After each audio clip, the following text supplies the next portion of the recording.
usually stand there, though? I usually stand here because there's usually a crowd of people here. I can help you. Okay. Whatever. thank I you. mean, Yeah. well, we're gonna. You're up like soonish, so. Yeah, no, you're good.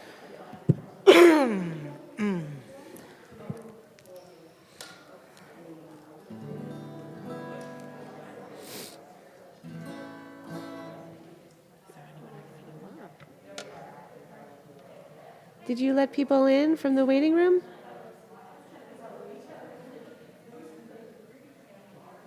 I can't tell. Hi, Judith. Welcome. Can you give... Shabbat Shalom, Keter. We can't hear Judith, Erin. You Can you not give me hear a thumbs up if you've let people in from the waiting room? You let people, okay, here we go. Okay, and Erin, if you can close the chat. Yeah, thank you.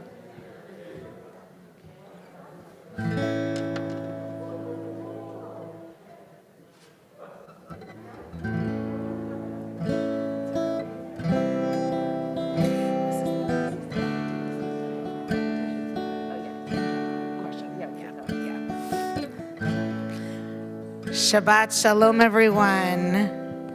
We welcome you into this beautiful sanctuary and invite you to find underneath your seats two books. There are two books, and one is a smaller of the two red books. And we turn to page 141.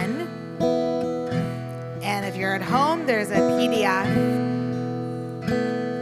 on page 3, Matovu. We welcome each other into this sanctuary, into the sacred space.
Boker Tov, Shabbat Shalom. We gather together this morning in celebration. We gather together as a congregation, as a refuge, as an opportunity for us to pause from the hecticness of our life and our day-to-day and recover that sense of soul, the sense of our internal self, to move, as Abraham Joshua Heschel said, from doing to being, to focus this day on simply being. Our service takes us in many directions, but at the core, it is about gratitude. It's about recovering and acknowledging all of the gifts in our life that we may not always be aware of, that we may live sometimes day to day, often taking them for granted. And our prayers help awaken them to ourselves to the big and small gifts of our lives.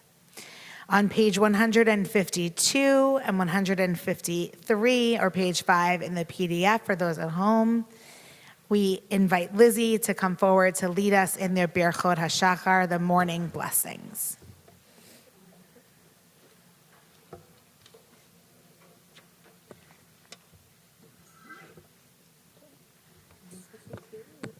Please rise, and we'll do this responsively, so invite everyone in the congregation to follow Cantor Lisa in the response to each blessing. Baruch atah Adonai, Eloheinu chai ha'olamim, who removes sleep from my eyes and slumber from my eyelids. Amen. Baruch atah Adonai, Eloheinu chai ha'olamim, who gives the bird of dawn discernment to tell day from night. Amen. Baruch atah Adonai, Eloheinu chai ha'olamim, who stretches forth the earth upon the waters. Amen. Baruch atah Adonai, Eloheinu chai ha'olamim, who makes the blind to see. Amen. Baruch atah Adonai, Eloheinu chai ha'olamim, who clothes the naked. Amen. Baruch atah Adonai, Eloheinu chai ha'olamim, who makes the captive free. Amen. Baruch atah Adonai, Eloheinu chai ha'olamim, who raises up the humble. Amen. Baruch atah Adonai, Eloheinu chai ha'olamim, who makes firm a person's steps. Amen. Baruch atah Adonai, Eloheinu chai ha'olamim, who acts for all my needs. Amen. Baruch atah Adonai, Eloheinu chai ha'olamim, who girds Israel with strength. Amen. Baruch atah Adonai, Eloheinu chai ha'olamim, who crowns Israel with splendor. Amen. Baruch atah Adonai, Eloheinu chai ha'olamim, who made me in your image. Amen. Baruch atah Adonai, Eloheinu chai ha'olamim, who made me free. Amen. Baruch atah Adonai, Eloheinu chai ha'olamim, who made me of the people Israel. Amen. Baruch atah Adonai, Eloheinu chai ha'olamim, who gives strength to the weary. Amen.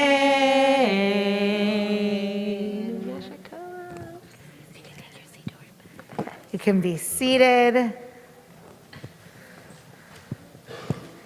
We're grateful for the gift of sacred time. Page 209 or 26, Psalm 92.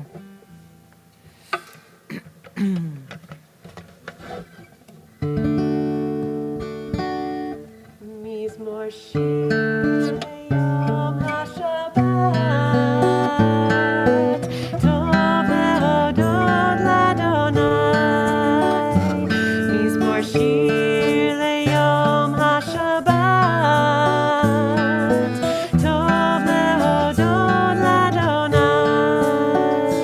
Uzamer l'shimcha elyon, uzamer l'shimcha elyon, להגיד בבוקר חסדך, באמונתך בלילות. מזמור שיר ליום השבת, טוב להודות לאדוני. מזמור שיר ליום השבת, טוב להודות לאדוני. וזמר לשמך עליון, וזמר לשמך עליון.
We turn to page 231 or 33, Psalm 150. This psalm is an invitation for us to move a little bit from thanksgiving to praise, to acknowledging all of the beauty in the world. Even on this rainy day, we find all the spring that is springing on the flowers that are blooming.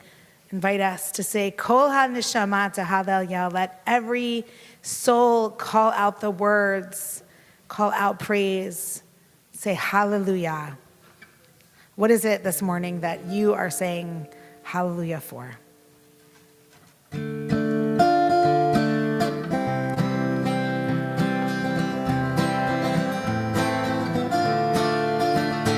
Hallelujah, hallelujah, hallelujah, hallelujah, hallelujah, hallelujah, hallelujah, hallelujah, hallelujah, hallelujah, El Bekocho, hallelujah, Bekiozo.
Stand in body or spirit on page 247 or page 40.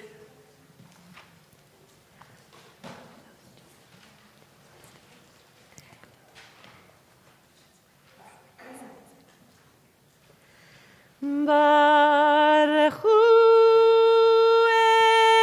et Adonai havorach.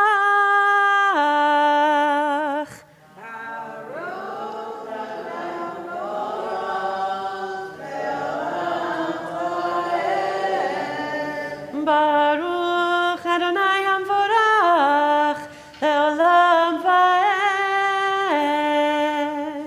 Baruch atah Adonai Eloheinu ruach haolam yotzer or uvorei choshech osei shalom uvorei et hakol. Please be seated. Continue at the top of page 249. transliterate at the bottom of the page or in the chat. Hakol yoducha, let all beings acknowledge you and offer praise. La la la la la.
Lizzie is going to share with us a reading that they picked out for today. This is from Stephen Hawking. For millions of years, mankind lived just like the animals. Then something happened which unleashed the power of our imagination. We learned to talk and we learned to listen. Speech has allowed the communication of ideas, enabling human beings to work together to build the impossible. Mankind's greatest achievements have come about by talking, and its greatest failures by not talking. It doesn't have to be like this. Our greatest hope could become the reality in the future. With the technology at our disposal, the possibilities are unbounded. All we need to do is make sure we keep talking. Thank you. Thank you. On page 269 or page 53,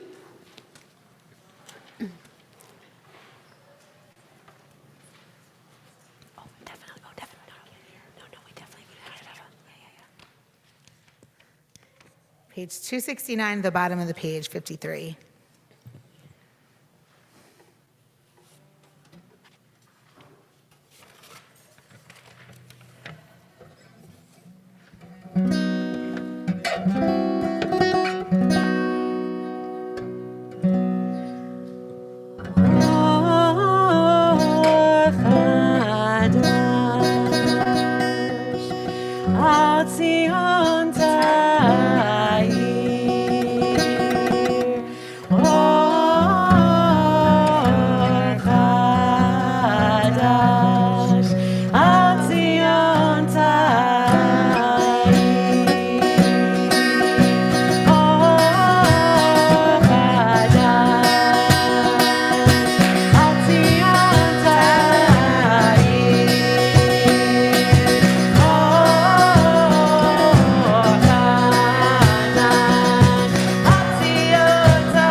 שמך אדוני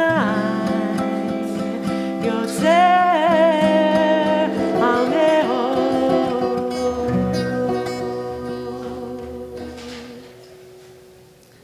On page 273, our prayers are in a particular order.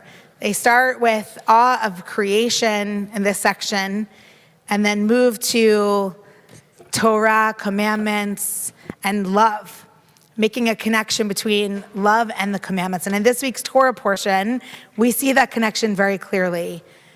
This is where we receive the words, yet again, love the stranger in your midst, and love your neighbor as yourself, love your fellow as yourself. A commandment so amazing, but also so radical that many Jewish commentators say it's impossible. It can't be done. We have to limit it because it's so hard to love every person, to love our neighbors as ourselves. But we recognize that in many ways, as Abraham Joshua Heschel taught, all of the commandments are wrapped in love. They're all about creating loving community, loving relationships. Page 273, we'll pray to ourselves and then join together to sing on page 275 and in the transliteration. Ahava rabba avtanu Adonai Eloheinu chem Eloheinu Avinu Avinu Avinu Avinu Avinu Avinu Av Rachem Anam Rachem Rachem Avinu Avinu Avinu Avinu Avinu Layam Kol Tamot Tartach Lameyavu.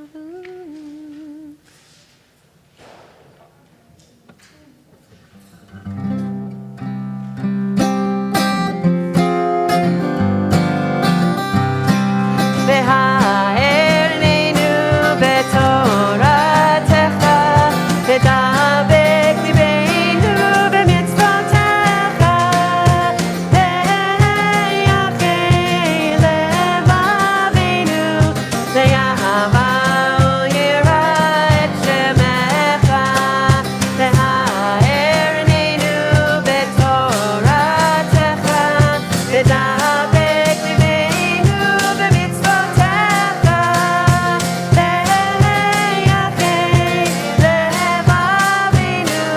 לאהבה וליראה את שמך. ולא נבוש ולא נתעלם ולא ניכשל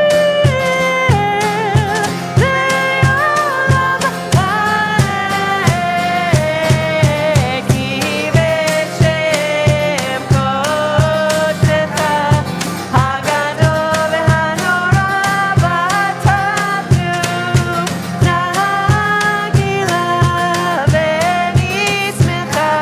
נגילה ונשמחה בישועתך.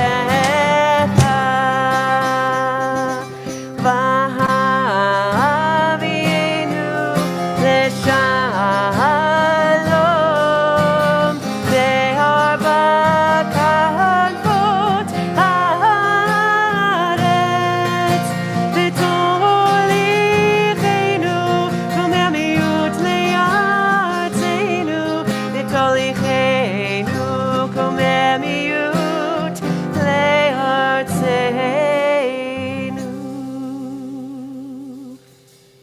יהיה פועל ישועות אתה, וקרבתנו לשמך הגדול סלע באמת, להודות לך יוחדך באהבה. ברוך אתה אדוני, אוהב עמו ישראל.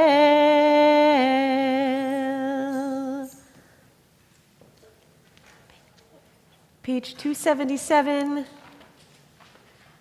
for the Shema.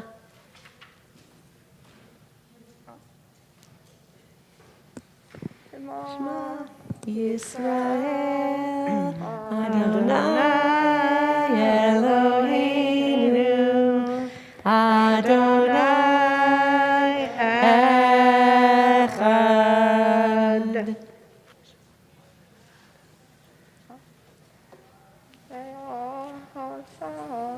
Hey. את אדוני אלוהיך בכל לבבך ובכל נפשך ובכל מאודך, והיו הדברים האלה אשר אנוכי מצווך היום על לבביך, ושיננתם לבניך, ודיברת בם בשבתך בביתך ובלכתך בדרך ובשוכבך ובקומך, וקשרתם לאות על ידך, והיו לטוטפות בין עיניך, וכתבתם על מזוזות ביתך ובשעריך. We continue with biblical selection 1 or 2, and then we'll join back for the third paragraph of the Shema in a moment.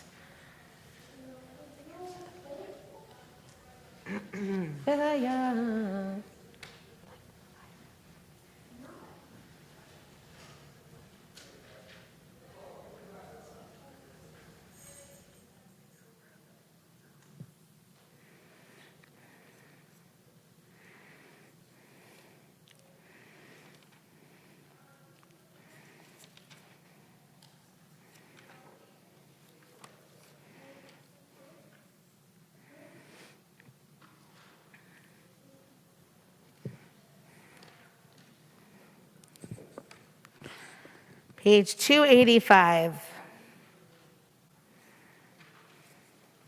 ויאמר אדוני אל משה לאמור, דבר אל בני ישראל ואמרת עליהם, ועשו להם ציצית על כנפי בגדיהם לדורותם, ונתנו על ציצית הכנף בתיר תכלת, והיה לכם לציצית, הוריתם אותו,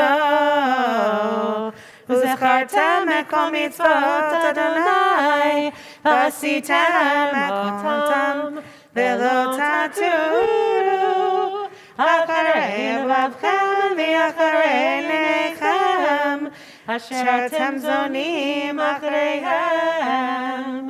למען תזכרו ועשיתם את כל מצוותיי, והייתם קדושים לאלוהיכם. אני אדוני אלוהיכם, אשר הוצאתי אתכם מארץ מצרים, להיות לכם לאלוהים. אני אדוני אלוהיכם, אדוני אלוהיכם אמת.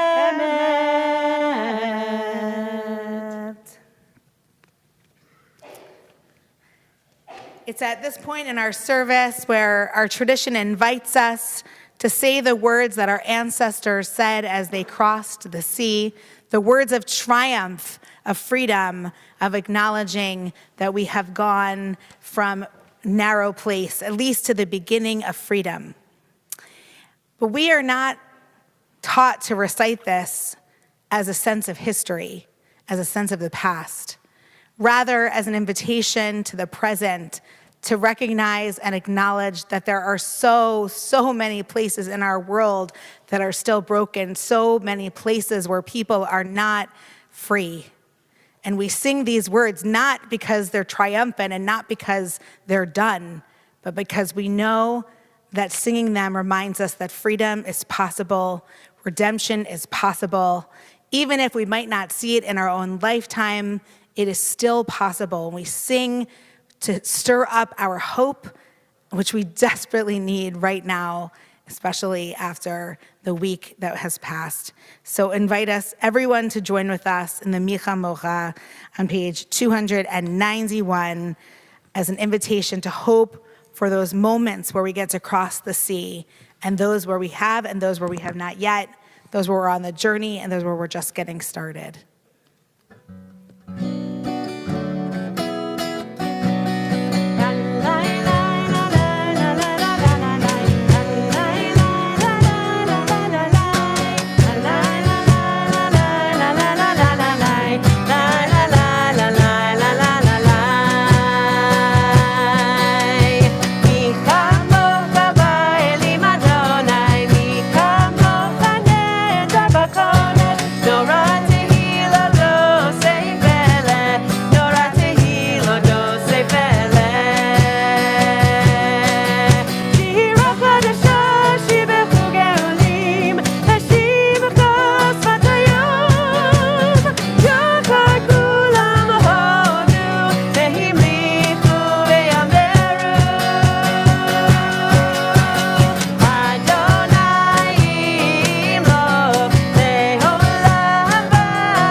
Malechinu Mecha, Yehuda veYisrael, Go Aleinu, Adonai Tzevaot Shemo, Kedosh Yisrael, Baruch Atah Adonai, Gal Yisrael. We turn to page 295 for the beginning of our Amidah. Lizzie will recite the first few paragraphs, and then we'll continue with the Kedusha, and then some moments of silent meditation or contemplation on our own or with the words in the book. Page 295.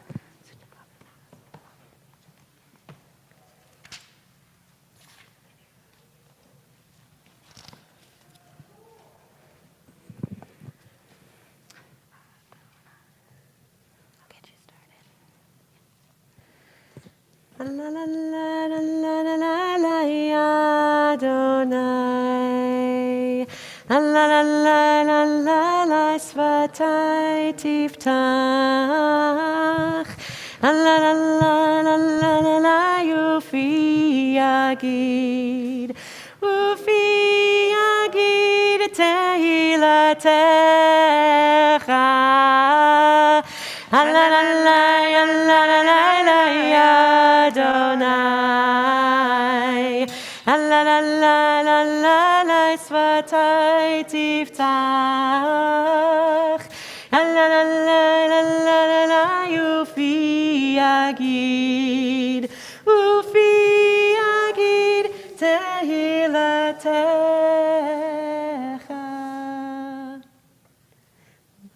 Baruch atah Adonai, Eloheinu, Elohei Avotenu ve'imotenu, Elohei Avraham, Elohei Yitzchak, Elohei Yaakov, Elohei Sarah, Elohei Rivka, Elohei Rachel, Elohei Leah, Ha'el Hagadol, Hagibor v'Hanora, El Elyon, Gomel Chasadim Tovim, Ve'konei HaKol, Ve'socher Hasei Avot ve'ima'ot, U'mevi Geula Livnei V'nechem, Leman Shemo ve'ahava, Melech Ozer u'Moshiach u'Magen, Baruch atah Adonai, Magen Avraham, Ve'ezrat Sarah.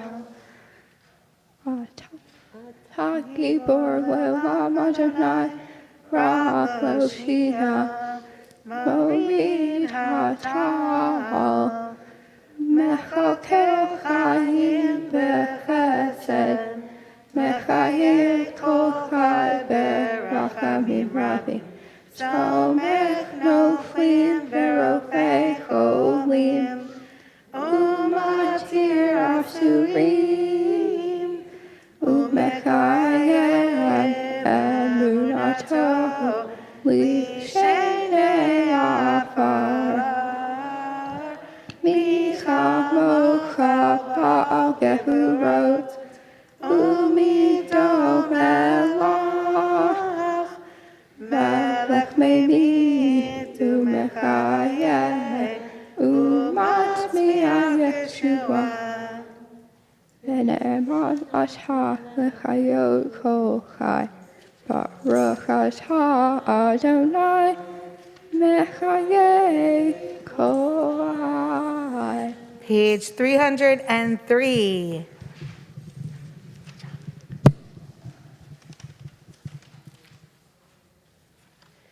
Nekadesh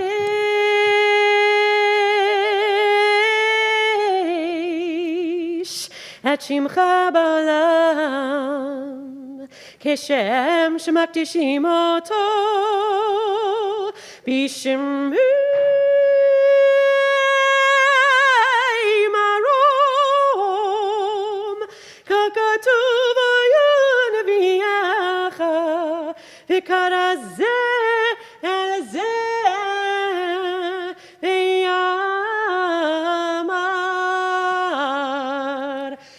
Kadosh, Kadosh, Kadosh, Adonai Tzevaot, Lelo kol haaretz kevodo. Az bekol rash gadol, adir v'chazak mashmiim kol, minasim li'omat rafim, li'omatam baruch yomeiru, baruch kevod Adonai bimkomo. ממקומך מלכנו תופיע, ותמלוך עלינו כי מחכים אנחנו לך. מתי תמלוך בציון, בקרוב בימינו לעולם ועד תשכון. תתגדל ותתקדש, בתוך ירושלים עירך, לדור ודור, ולנצח נצחים. עינינו תראנה מלכותך, כדבר אמור בשירי עוזך. ימלוך אדוני לעולם, אלוהיך ציון, לדור ודור, הללויה.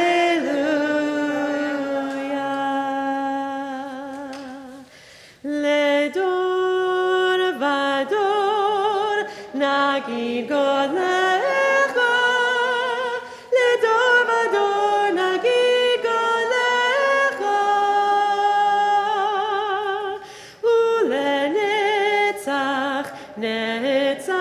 נצחים, קדושתך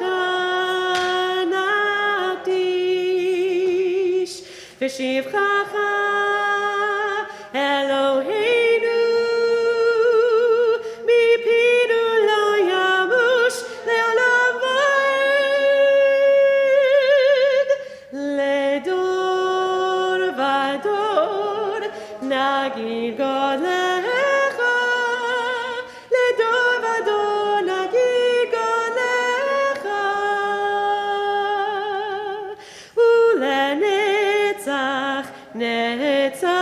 נצחים, קדושתך נקדיש, כי אל מלך גדול וקדוש אתה, לדור ודור נגיד גודלך.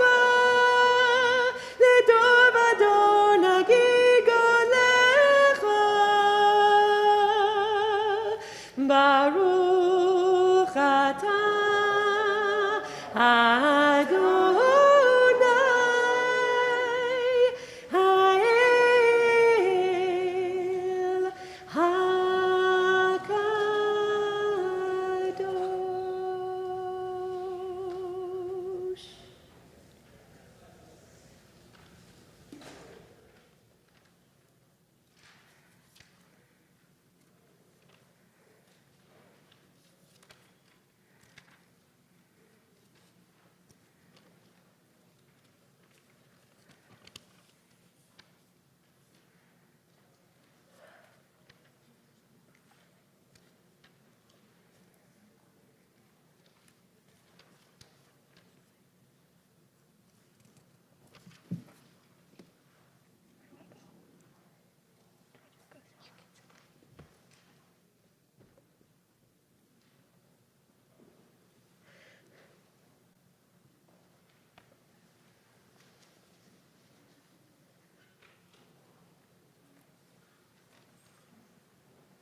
Final meditation of the Amidah, page 323. Yihiyu l'ratzon. May the words of my mouth and my prayer be seen and received favorably and in love. Page 323, transliterated on the bottom. Yihiyu l'ratzon imri fi ve'egyon libi lefanecha Adonai tzuri Adonai tzuri ve'goali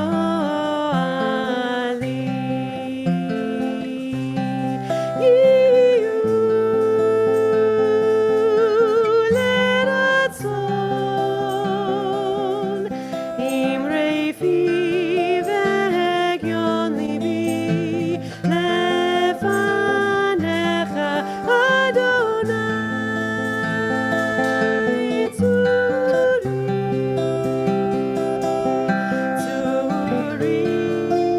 ve'goali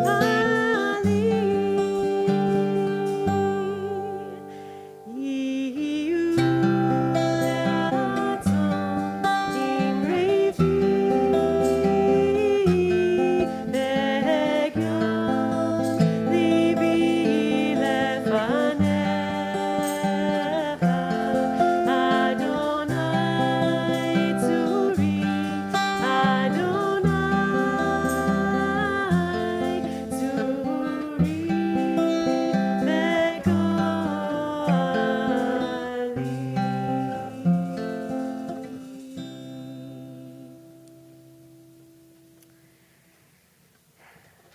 Shabbat Shalom, everyone.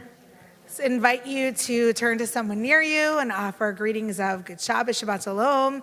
Say hello, welcome each other. People behind you, in front of you, say hello, introduce yourselves. And Hello. invite you to hello for the people at home as well. We're going to begin our Torah service. Invite Sunny to come forward to open the ark. Invite everyone to please rise. We turn to page 385.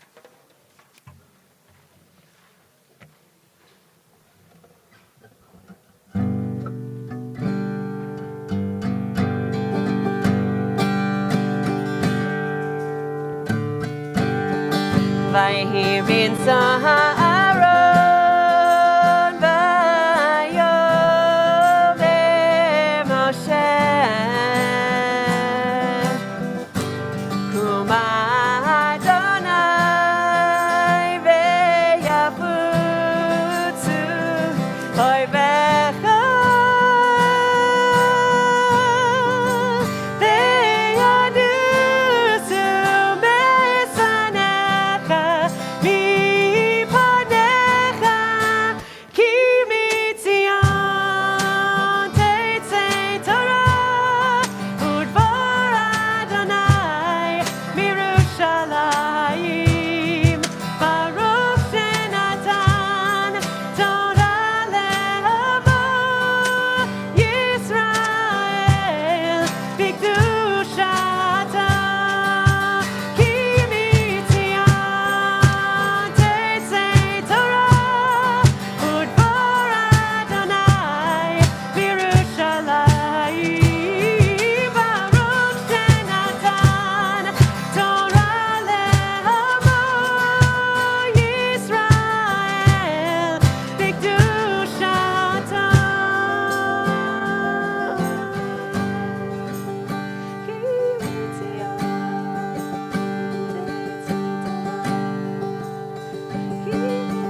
Page 393, responsively.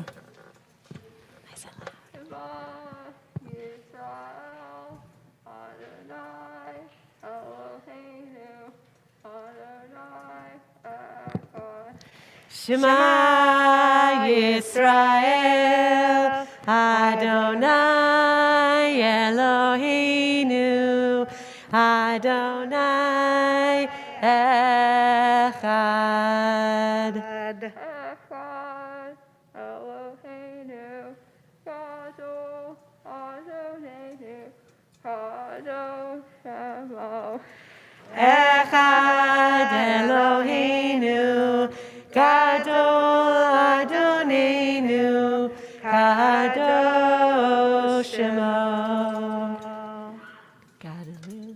Gadlu Adonai Iti, Unroa Shemo Yasha.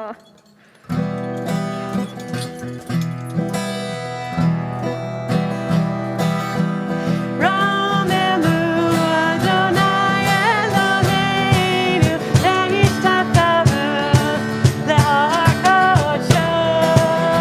Romemu Adonai Eloheinu, lehishtatavu leharkocho. Ki kadosh Adonai Eloheinu, Romemu.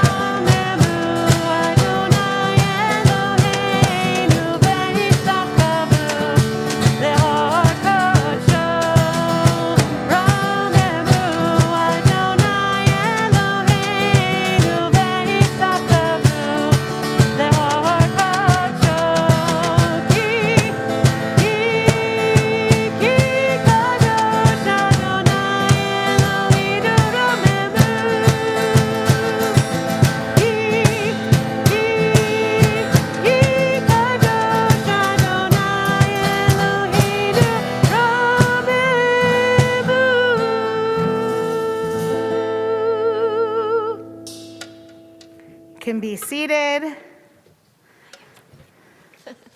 Sorry. Shabbat Shalom, everyone.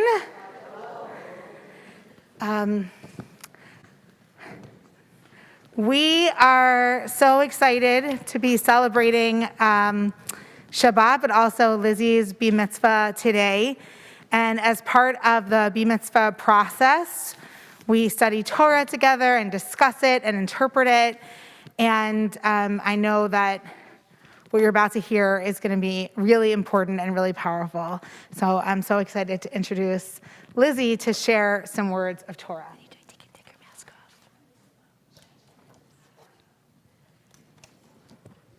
Take a nice big breath.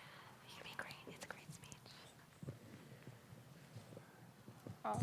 Shabbat Shalom. Shabbat Shalom.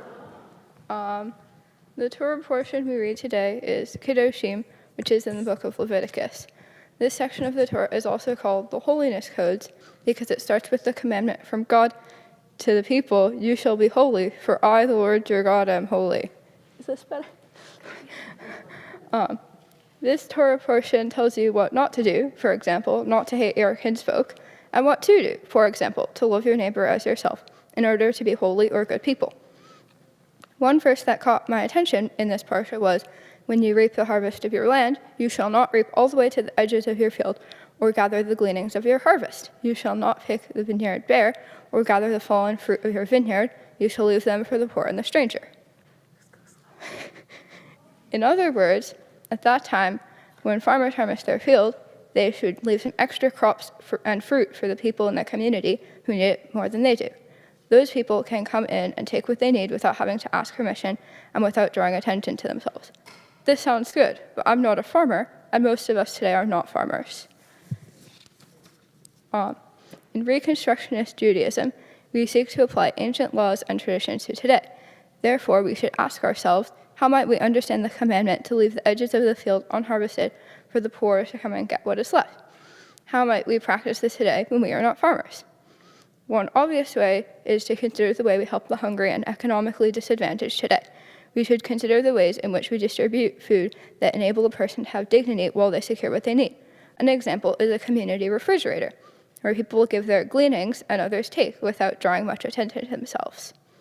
When I studied this text, I thought of another way to reconstruct this ancient tradition for today, by taking the core idea in the text, which is giving dignity to those who are in need, and applying it to a modern circumstance.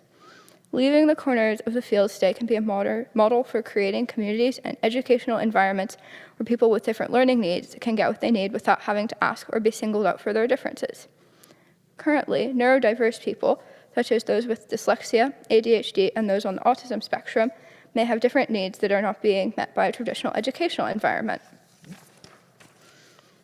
According to a survey conducted in 2017 by the ADHD Foundation, almost half of teachers polled had not been trained to teach children with ADHD. The percentage of young people ages 2 to 17 with ADHD is not a small number. As of a 2016 study, 6.1 million children have been diagnosed with ADHD, which is 9.4% of classroom learners. That's a lot of people who aren't getting their needs met when being taught. As I mentioned, ADHD is not the only thing that might cause someone to have different learning needs. Children with dyslexia or who are on the autism spectrum and those with other learning differences enter classrooms that are not designed for them and encounter many teachers that have little idea how their minds work as opposed to those who are neurotypical. I have experienced this personally. I have ADHD, which means that sometimes I need extra time for assignments because I might get more distracted or the stress of the time pressure makes it harder for me to work.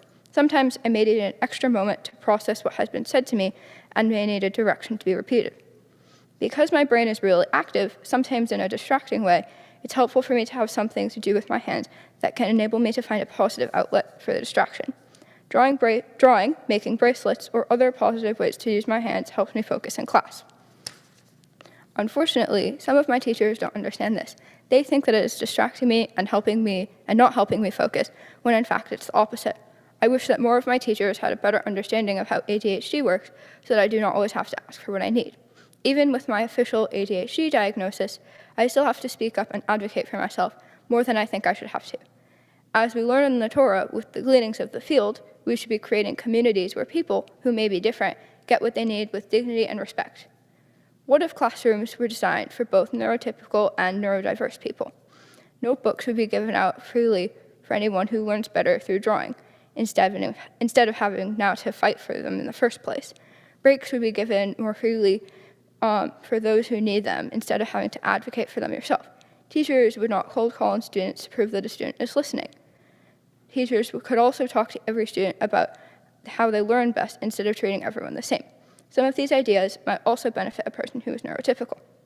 When we read this verse in a moment, do not think just about farmers and their land. Think about the kind of community that the Torah is talking about, the kind of inclusive and caring community that would be helpful for everyone. Shabbat Shalom.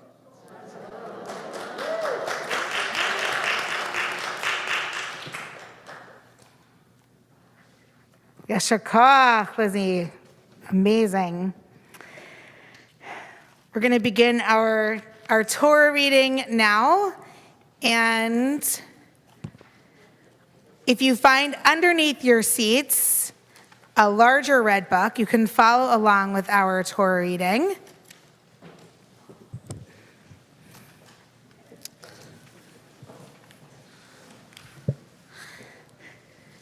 And we'll have 5 aliyot this morning, 5 opportunities to rise to the Torah and offer blessings. And the 5th one will be for anyone observing or celebrating any kind of celebration today, or this coming week, or in the coming weeks.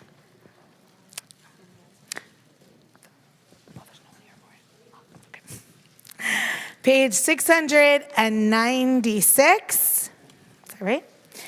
And we're on Kiddushim, as Lizzie discussed, and we begin a few lines in to the Holiness Codes, chapter 19, verse 15. V'yazor v'yagen v'yoshia l'chol chosim bo v'nomar amen. Hakol havu god Eloheinu tovo laTorah na la'amod la'aliyah rishona. We call up Emily Shapiro and Bill Mosca for the first aliyah to the Torah. Baruch shenatan Torah li'amo Yisrael b'kedushato. V'atem madlikim Adonai Elohechem chayim. Kochem hayom.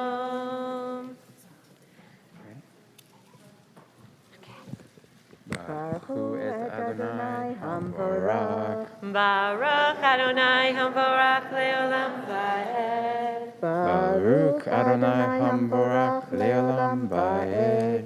Baruch atah Adonai Eloheinu melech haolam asher kervanu la'avodato v'natan lanu et torato.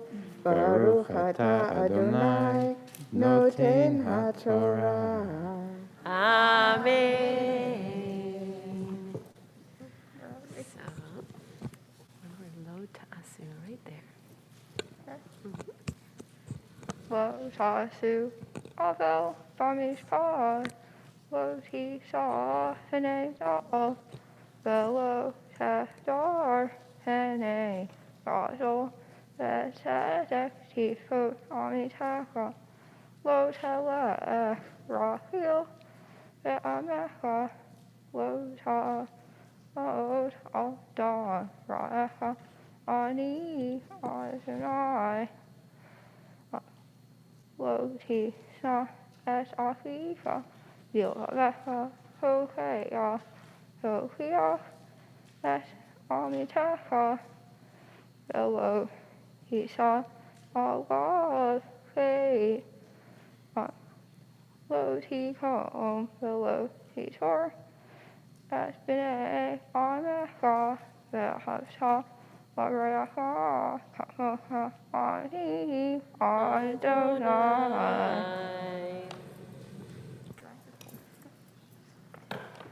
Baruch atah Adonai Eloheinu melech haolam asher natan lanu Torah emet v'chayei olam nata betochenu. Baruch atah Adonai noten haTorah. Amen.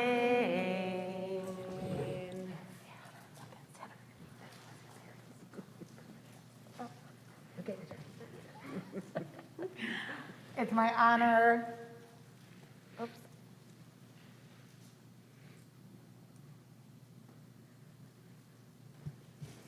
On? Okay. My honor to give you a blessing on the occasion of Lizzie's bar mitzvah. Mishaberach Avatin Avraham Yitzhak Yaakov Matinu Sarah Karachal V'Leah. May the one who blessed our ancestors Abraham, Isaac, and Jacob, Sarah, Rebecca, Leah, and Rachel bless you who have risen today in honor of Shabbat, in honor of community, and in honor of the bar mitzvah of your child Lizzie. May you be blessed today to come forward and to embrace this moment of acknowledging that Lizzie is on their way towards adulthood, toward independent thinking and life, towards, at the same time, still close to both of you, that you can treasure each moment and be together. May you be blessed to see Lizzie grow into themselves as a full person, and with, guided by the ethics and morals that you have given them, but also embracing their unique self in the world. May you be blessed to always be held and loved by your family and friends in this moment and always. And let us say, Amen. Mazel tov. Mazel tov. Oh, stay here. You stay here. Okay. It's now my pleasure to call up our bar mitzvah this morning for their aliyah. Na'alamu, Bagrim Mishmat bar mitzvah, Elisheva, Shoshana, B'nai Emily, Gila, v'Yosef, l'aliyah hasheni. Baruch Hu es Adonai Hamvorach. Baruch Adonai Hamvorach Leolam Vaed. Baruch Adonai Hamvorach Leolam Vaed.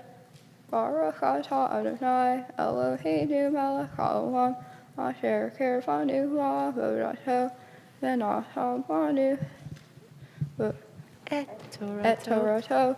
Baruch atah Adonai noten haTorah. Amen. Yeah, I'll show you in a sec. I need to get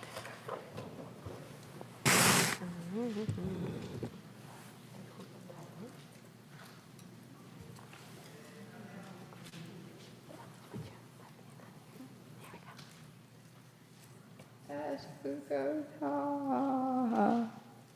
Tishmoru Behem Techa Lo Tarbiyah Kil Ayim Tzadekah Lo Tizra Kil Ayim Uveged Kil Ayim Sha'asnes Lo Ya'aleh Alecha Ve'ish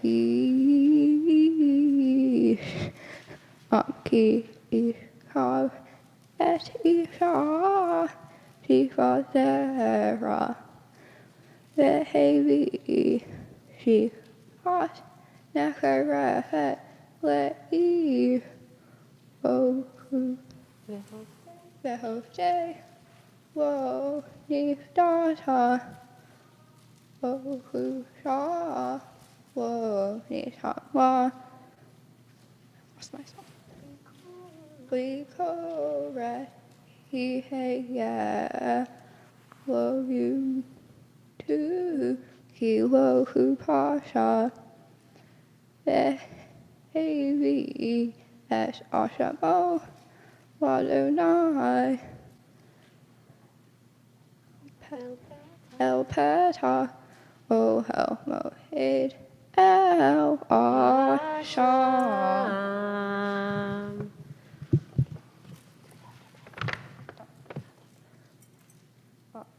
Baruch atah Adonai Eloheinu melech haolam asher natan banu Torah emet v'chayei olam natan b'tochenu. Baruch atah Adonai noten haTorah.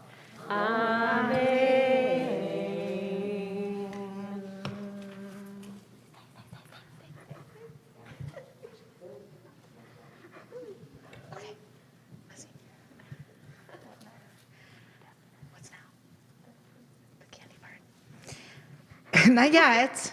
I see you. Very good aim.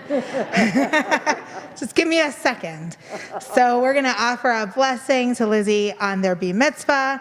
And when there is a cue, you will know what to do to participate in making sure this blessing is very fulfilled.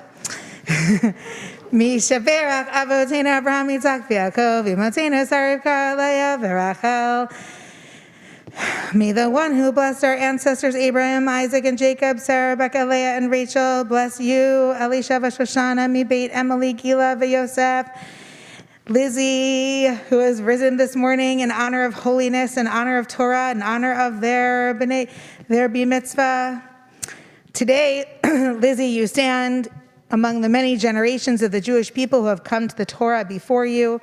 May your connection to the Jewish people and tradition bring you pride, joy, and meaning in days to come. May this inheritance reside in your heart and soul, and may you continue to find within it depth and possibility. May you never settle for easy answers, and may your passions lead you to deeper exploration of the world and your place within it. May you continue to learn, question, teach, and perform acts of kindness. May you seek tzedek, justice, a life of tzedakah, righteousness, and charity. May you continue to grow in body and spirit, in wisdom and humility, in love of all creatures, in faithfulness and courage, surrounded by loving companions for the journey.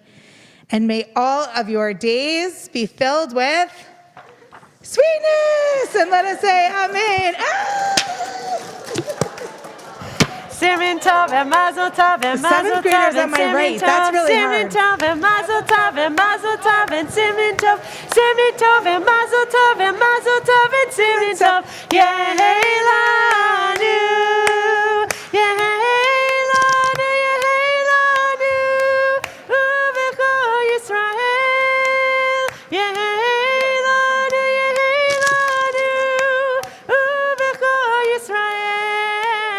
Yehelanu, Yehelanu, Ubechol Yisrael. Yehelanu, Yehelanu, Ubechol Yisrael. Well, I'll take one. Thank you. Mazel tov. Mazel tov. We are now on the third Aliyah, which is found on page 698 in your books. And we are in verse 22. Nala Amod, we call up Rachel Shapiro and Ziva Shapiro for the third Aliyah.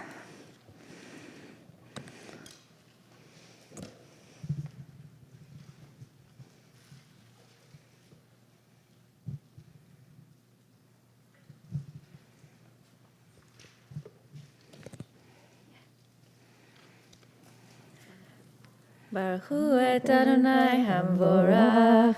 Baruch Adonai Hamvorach Leolam Va'ed. Baruch Adonai Hamvorach Leolam Va'ed. Baruch Ata Adonai Eloheinu Melech HaOlam Asher Bachar Banu Mikol Ha'amim Ve'atan Lanu et Torato. Baruch Ata Adonai Noten HaTorah. Amen. Thank you. You just saw the right here. Good. Thanks. Amen. V'chiper alav hakohen be'el hasham lifnei Adonai al chatato asher chata v'nislach lo mechatato asher chata וכי תבואו אל הארץ, ונטעתם כל עץ מאכל, והרעלתם עורלתו את פריו 3 שנים. יהיה לכם ערלים לא יאכל, ובשנה הרביעית יהיה כל פריו, קודש הילולים לאדוני. ובשנה החמישית תאכלו את פריו להוסיף לכם, תבואתו אני אדוני אלוהיכם, לא תאכלו על הדם, לא תנחשו וכל תאוננו, לא תקיפו פאת ראשכם, ולא תשחית את פאת זקניך, וסרת לנפש, לא תיתנו בבשרכם, וכתובת קקה לא תיתנו בכם, אני אדוני.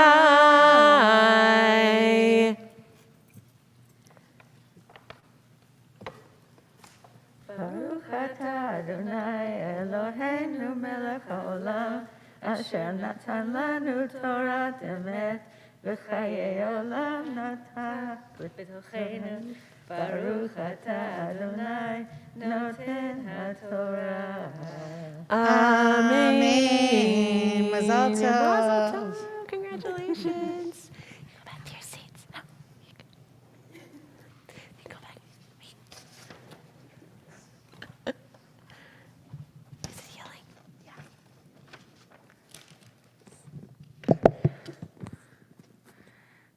We take a moment to offer a prayer for healing for those in our lives and communities who are in need of those blessings. I'll begin prayer. We'll begin singing Ana El Na Rafa Na'ala. You can sing along or just hum along if you don't know the words. And I'll offer our congregational list of names and then invite anyone who has other names to please share those as well when I go around. Ana elna, Ana elna, Ana elna, refana la. Ana elna, Ana elna, Ana elna, refana la. Ana Esther Aviva bat Sarah, Adele, Abraham, Michael, Ben Shira Yafa, Yosef, Larry Josephson, Paul Rosenblum, Zelda bat Devorah, Yisrael, Mort Gerberg, Chava bat Moish, Paul Lindenbaum, Phyllis Kreitner, Kayla bat Sarah, Amy Mandelker, Margot Hellman, Florence Cohen, Tehila bat Bella, Florence Rosenthal, Ruth Goldenson, Kate Fritzsche, Jill Prosky, Shalom Hellman, Alan Gard, Yaakov Ben Ladi, Reyes Ben Sarah, Chayava bat Chaya, George Frega, Jennifer Novak, Shimon Ben Svi, Esther, Hanan Lev Ben Leah, Abigail Fader Kane, Hagen, Joseph, Heidi, Nanette, and Jesse Gottfried, Sonali Rochori, Ari Vogel, Al Seidenberg, Tybal Rachel, Ben Hashkav Avraham, Sarah bat Leah Goldie, Devorah bat Chava V'ignatz. And if there's other names that people want to offer.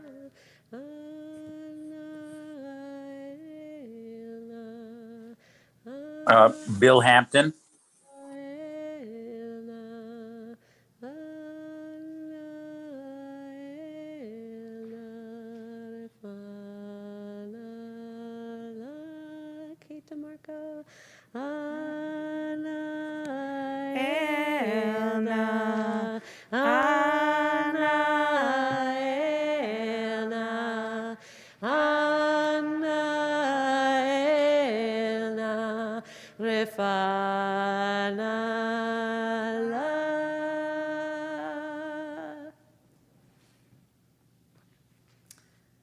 Our fourth aliyah was for yard sites, but it's my understanding that there's no one here who's coming for a yard site aliyah. I just want to make sure that's true before we move on. Is anyone observing a yard site, an anniversary of a death of years past? Okay. Now la'amod la'aliyah haravi'it. Come forward for an L2 for the fourth aliyah.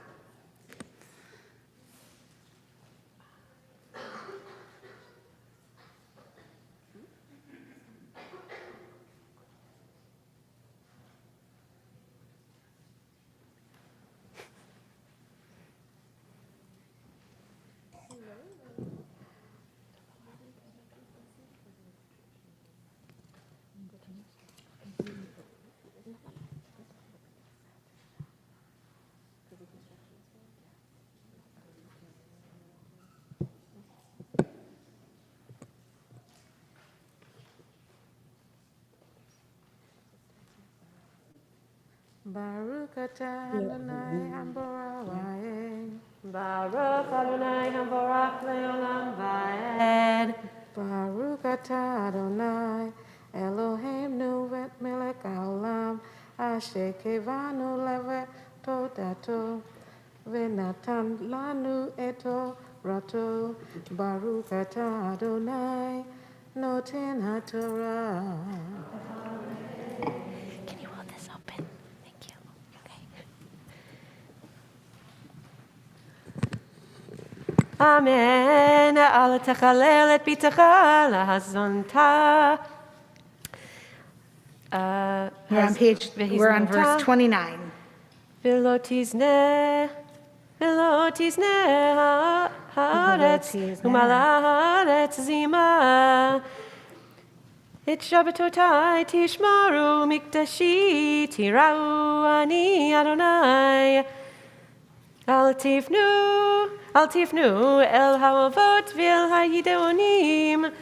Al tivakashu letoma avahem ani Adonai Elohechem. Mipnei sevat tikom v'hadarta penei zakein. V'yareta me'elohecha ni Adonai. Baruch atah Adonai Eloheinu melech haolam asher natanu Torah amen ve'avanu olam natan ve'hochenu. Baruch atah Adonai noten haTorah. Amen.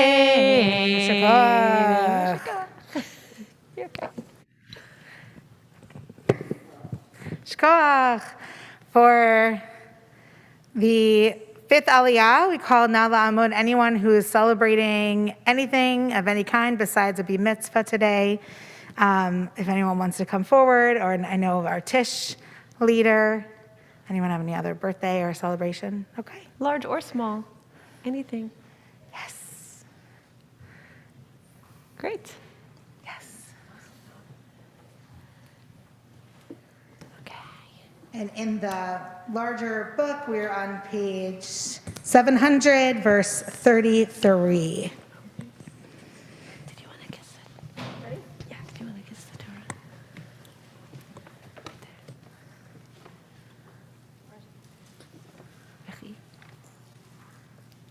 Okay. Baruch Hu. Baruch Hu et Adonai Hamvara. Baruch Adonai Hamvorach Leolam Vaed. Baruch Adonai Hamvara Le'olam Vaed. Baruch et Adonai Eloheinu melech haolam. Asher karavanu le'avodato. Ve'natan le'no de Torato. Baruch et Adonai noten ha'torah. Thank you.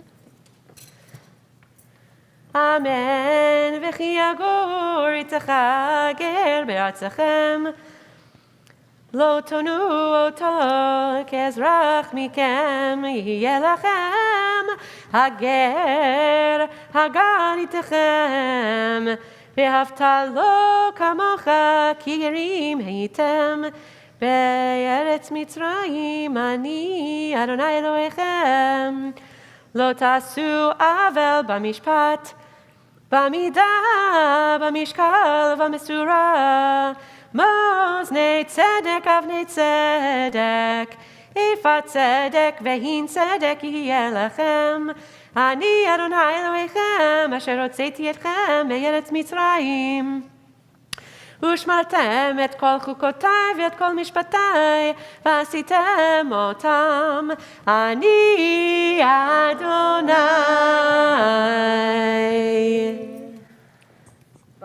Baruch atah Adonai Eloheinu melech haolam, asher natan lanu Torah emet, ve'hayei olam natan beitoheinu. Baruch atah Adonai noten ha'torah. Amen.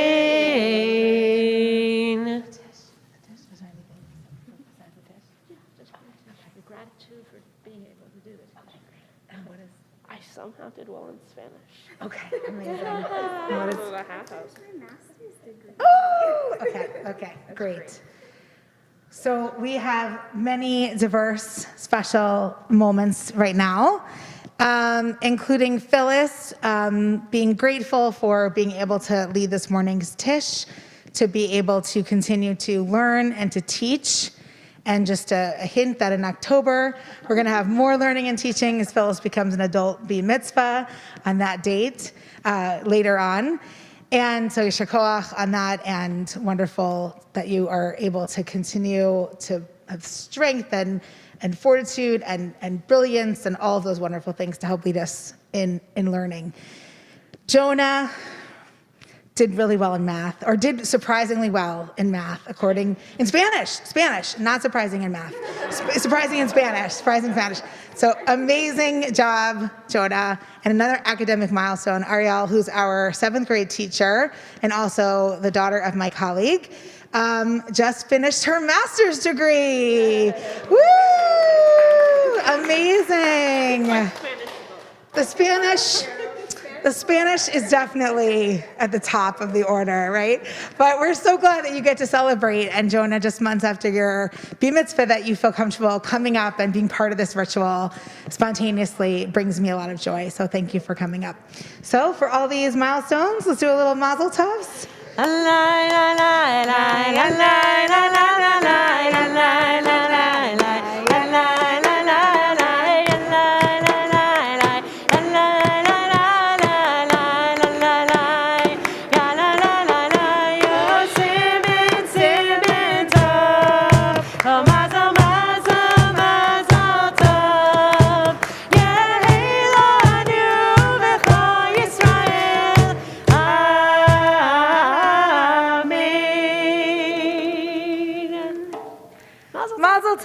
Mazel tov. Oh, I'd love to invite you to rise in body or spirit as we lift and wrap the Torah. Na la'amod hagba'ah. Micah and Galila, Miko, come forward. Get to start charging.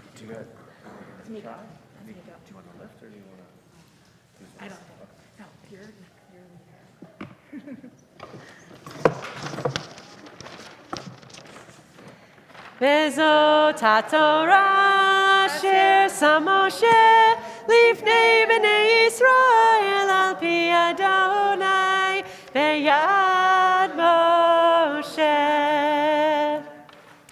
La la la la la la la la la la la la la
Shabbat Shalom. You can be seated.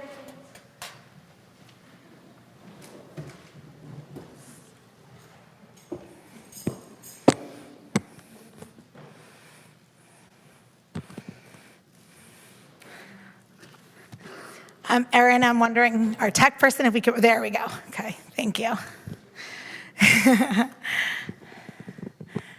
Shabbat Shalom, everyone. Okay, let's do that again. Shabbat Shalom, everyone. That's good, thank you. Before I start, I want to acknowledge Lizzie for an incredible Devar Torah earlier. Oh, there you are. I'm pointing over there.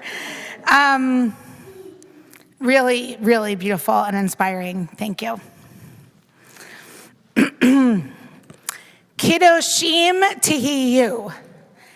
Be holy. These are the words that start our Torah portion, but they're more than just that. They are an ethos. They indicate a way of being, a way of instruction of living an ethical life, and a way of building fair and just societies and communities.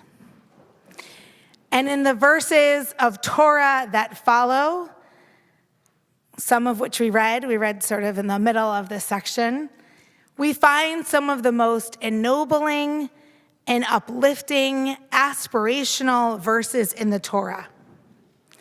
Verses that speak to and become the basis of future laws regarding the need for fairness in the judicial system, fair treatment of workers, compassion and support for the needy, caring and loving relationships with others, including loving our neighbor as ourselves. Rabbi Akiva says the greatest commandment of all, and loving the stranger, and much more.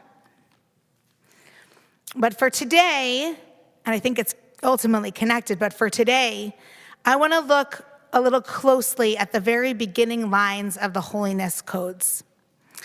The lines that already sort of signal that they are a little bit different than the ones that follow, but I think based on interpretation, they have much to say to us today. So this is on verse 19:3, page 694. You don't need to look at it. I'm going to share it with you, but just if you're looking. So right after the words, Kedoshim Tihiyu, you should be holy, the Torah commands these words. It says, you shall revere, as in the word yirah for awe, you should revere your mother and your father. And then in the same sentence, connected with the Hebrew letter or word for and, the letter vav, it says, and you should observe my Sabbaths, as I am the Lord your God. This verse raises a number of questions. First, why in the holiness codes, in the codes that are based on building an ethical society and creating a culture of fairness, would we start with the command to honor our parents and to keep the Sabbath? We've already covered this territory before. These are part of the Sinai covenant when the Israelites stood at Sinai and there were things that were spoken. Honoring your parents and honoring the Shabbat were among those. So why here? What's a new point the Torah is trying to make? And most specifically, why are these two verses linked together as if they are one whole? And this is what bothers the commentators throughout the ages, because the commentators, the traditional Jewish commentators, they look at the Torah as a purposeful document where every single letter matters. Every placement, every order matters and means something. So why have these two parts that seemingly are distinct be together, paired together? And I want to thank my colleague, Rabbi David Steinberg, for pointing me to the following interpretation that tries to answer that textual problem. Rashi, who's the great medieval commentator, one of the greatest Jewish commentators, if not the greatest of all time in the Middle Ages, he offers a radical reading of this verse, this pairing of commandments. Rashi teaches that the Torah puts these two commandments together to teach a very different lesson than we might necessarily think. He says that it teaches that we should honor our parents, however,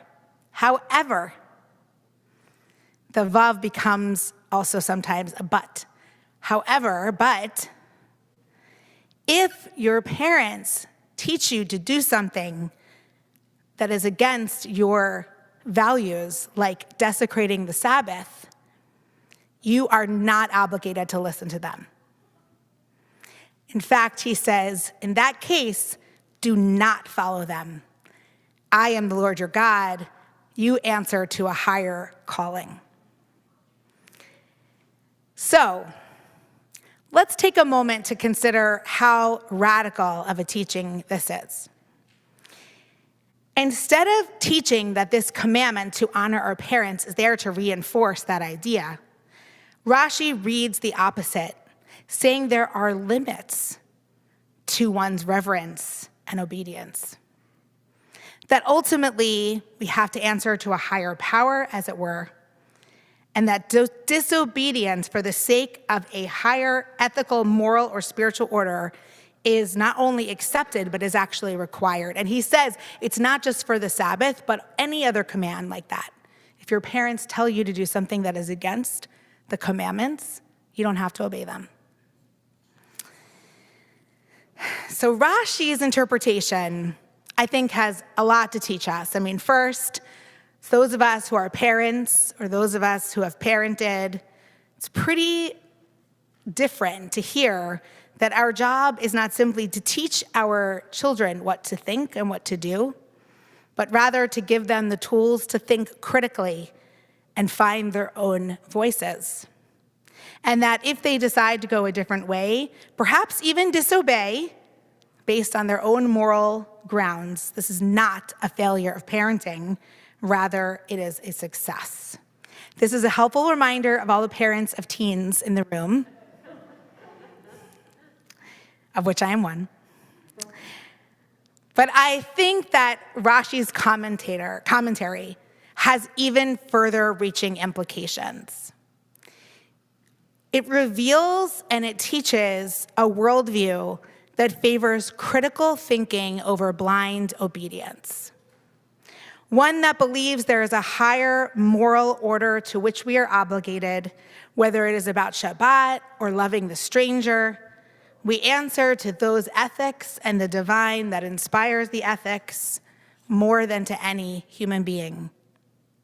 Parents in the Torah are often stand-in to the ultimate authority figures. They're the closest thing we can know in this world to God, according to the Torah.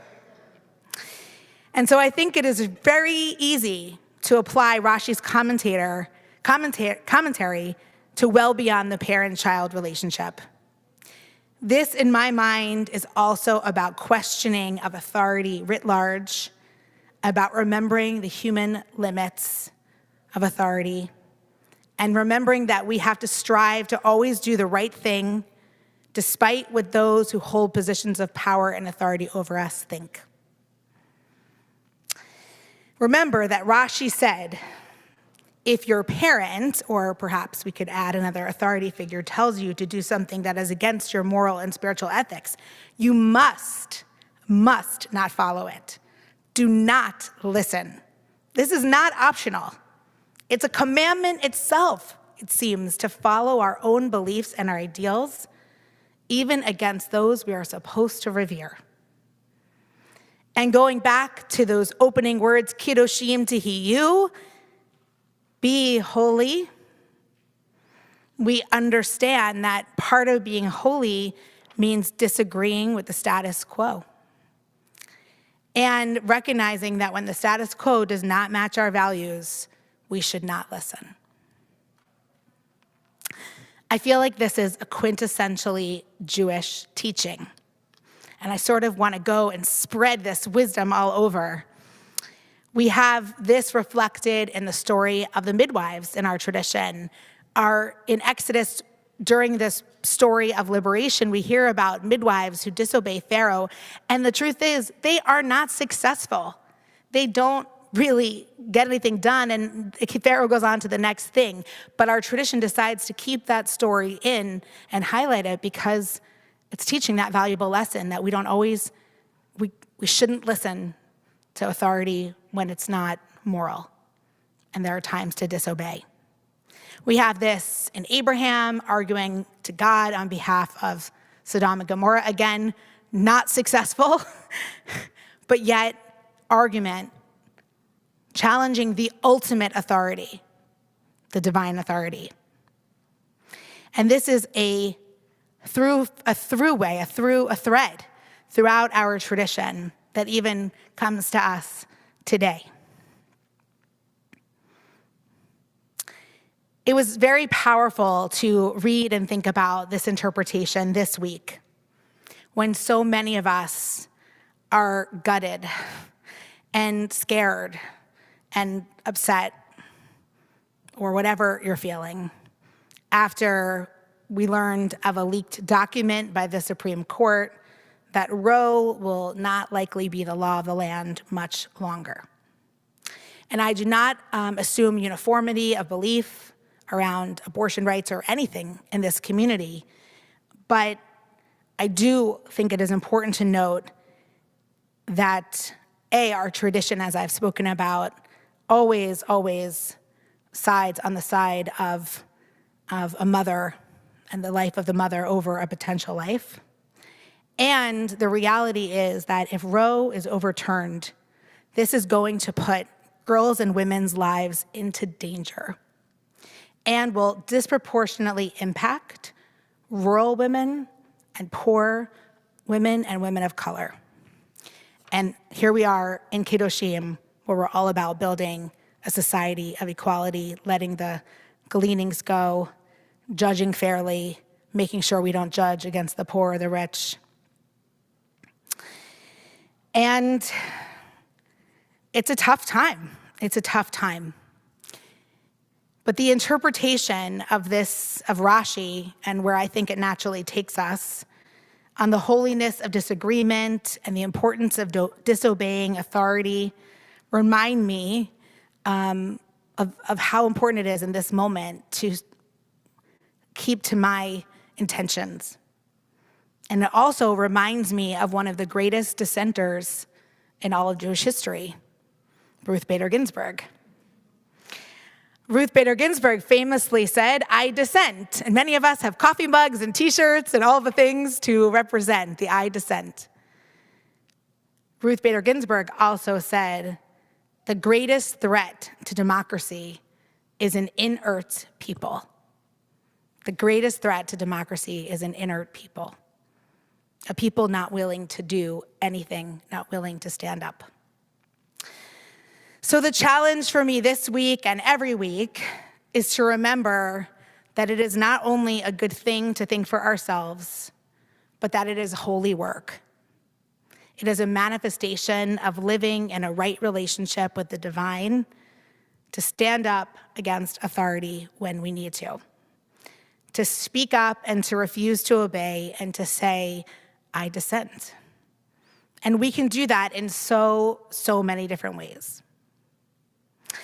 And you may ask, well, how do we know, what that moral and ethical ceiling is, right? How do we know if we don't believe in a God necessarily that gives us the exact information and that the Torah is perfect?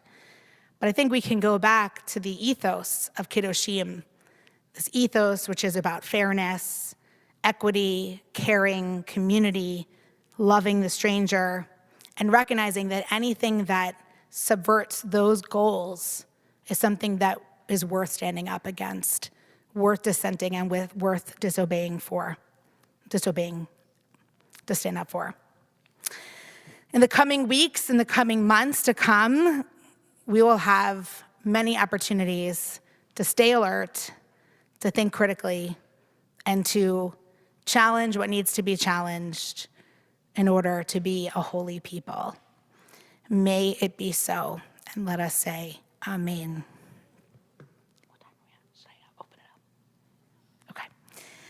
So we have a moment or two for a response from either those at home or here. I have a couple questions, but I'm also open to other responses. So one idea I've been thinking about is, I think every religious tradition has something to teach other religious traditions. I think each one of us can learn from each other. And to me, this idea of questioning authority as a religious act and a spiritual act is a distinctly Jewish way of being in the world that I think we have to teach others about as well. So how do we spread the word? How do we let people know that this is not just an act of rebellion, but actually something our tradition wants of us? And then how do we teach young people Rashi's idea of there are limits to listening even to your parents? How do parents teach that? And how do we learn it? How do we learn it in our own life if we have? And how do we have productive dissent? So I would love, if there's a response or two, anyone at home or here. Great, Athena. Oh, let me come over.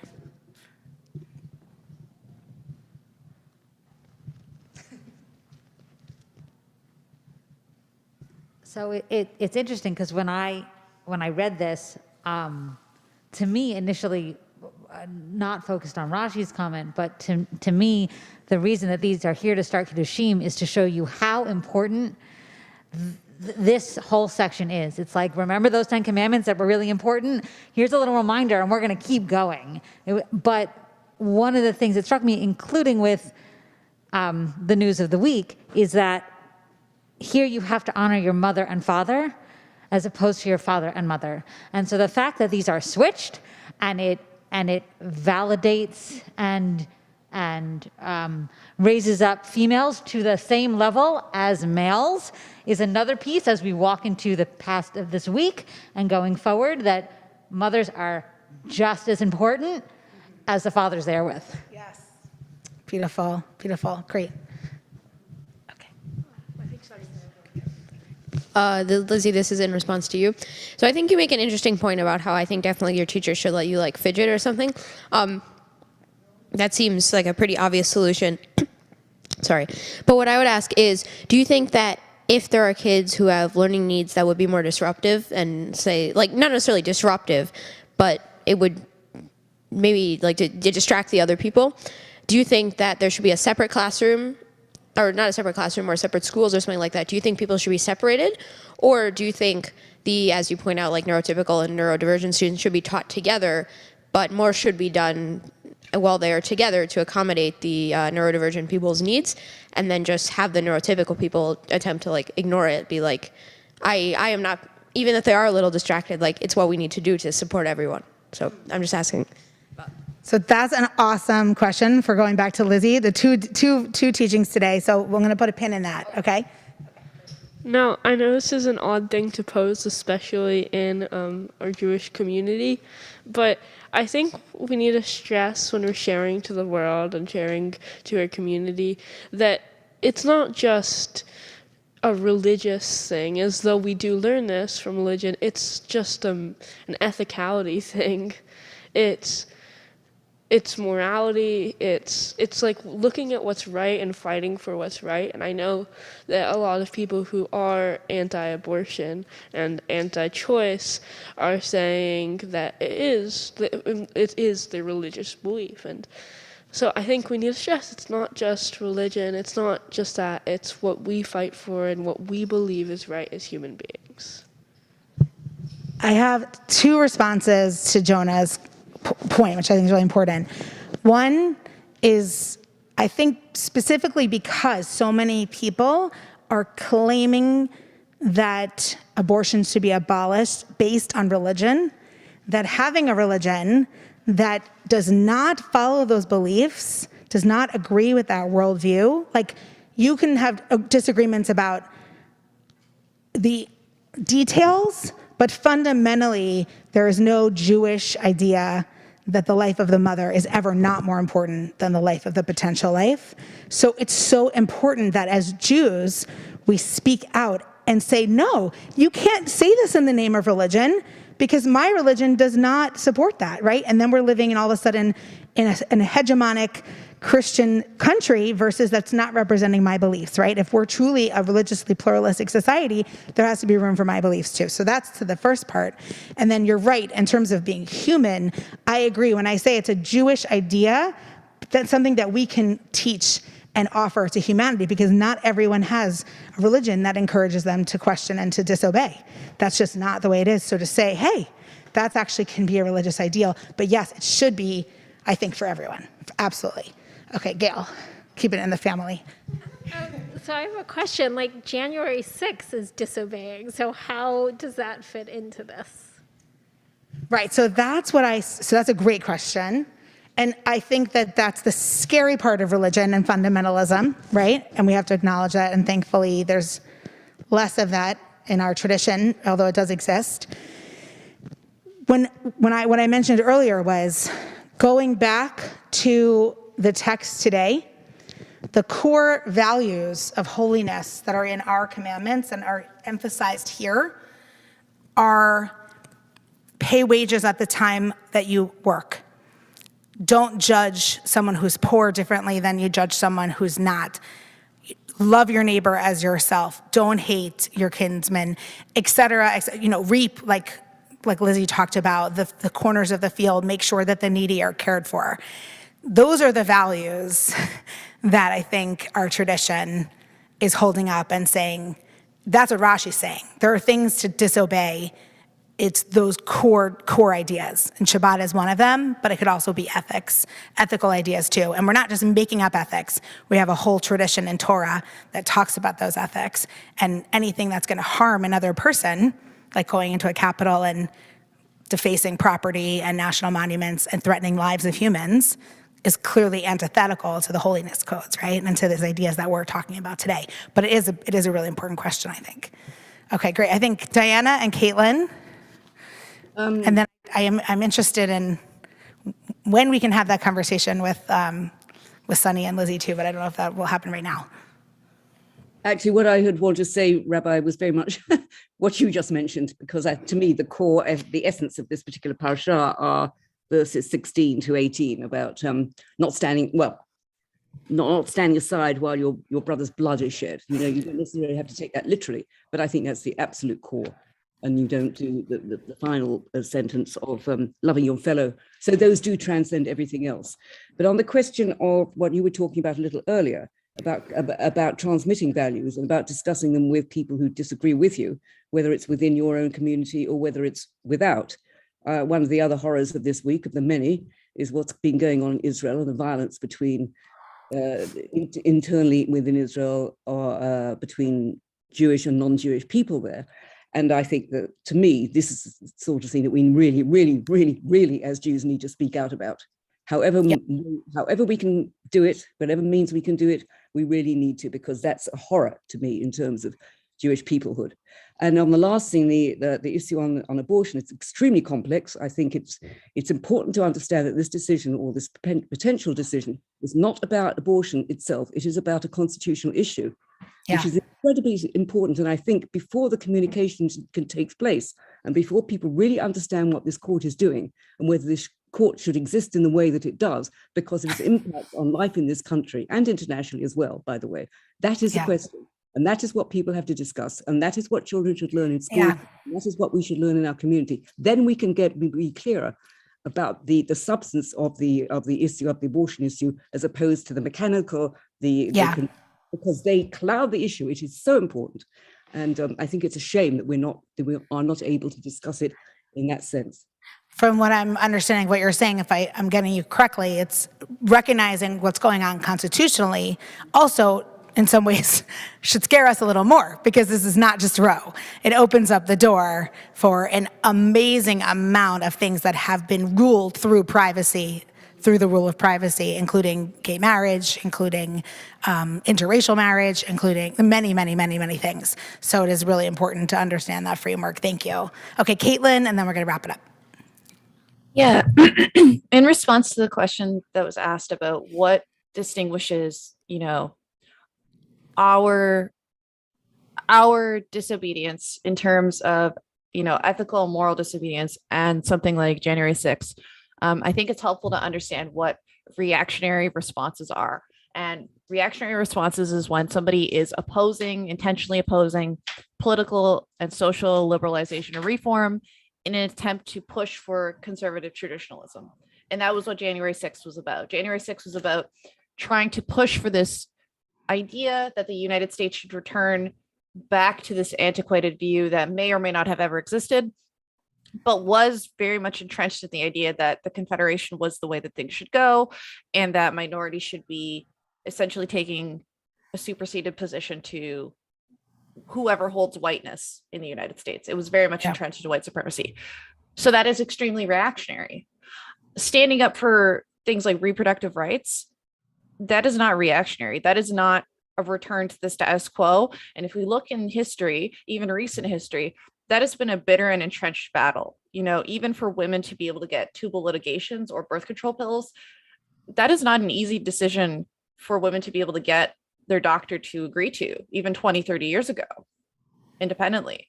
Women have not been seen as the agents of their own rights up until very recently. And now we're seeing this slip away. So this is far from reactionary. We need to recognize the difference between what is a reactionary decision and what is something that enables the enfranchisement of rights for all. Right. Thank you. Thank you so much. Thank you, everyone, for this amazing conversation. I think Sunny's question to Lizzie is a really important one, but I think we don't have time for it right now. So it's a great conversation, maybe to have next class, actually. Ariel could have that conversation.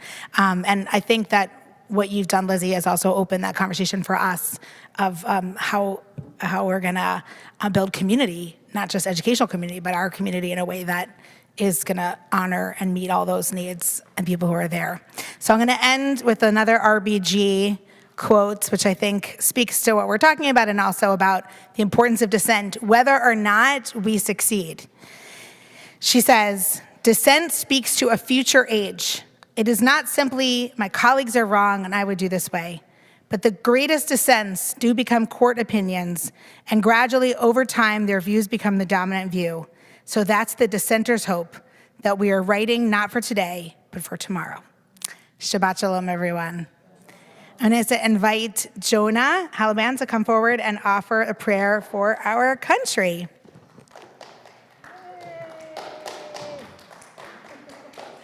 Well, I think after that, we kind of know what this prayer is aimed at. Congratulations, Lizzie, and thanks for that amazing speech. You did an amazing job. Can you use this one? That's a very good idea. Okay.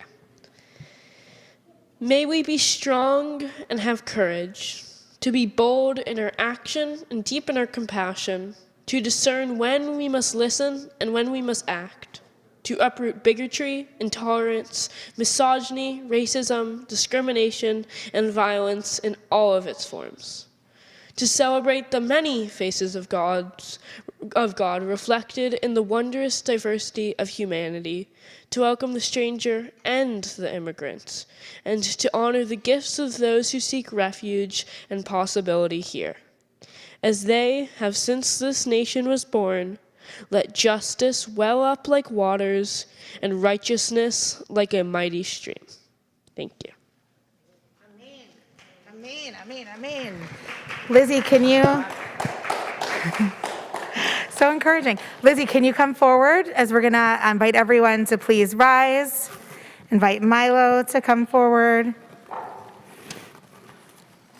Page 433 in your smaller book. Yeah, hallelujah, Shem Adonai, ki niskav Shemo levado, hodo al eretz v'shamayim, vayarem keren le'amo, tehila lechol chasidav, livnei Yisrael, am kerovo. Hallelujah, hallelujah.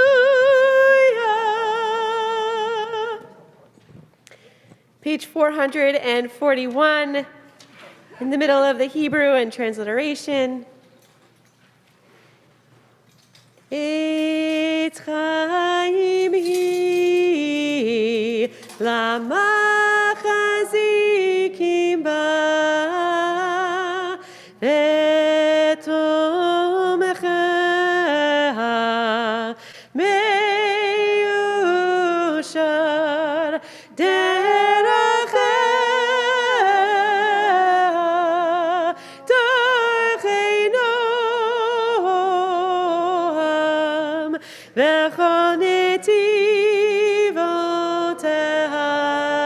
Shalom,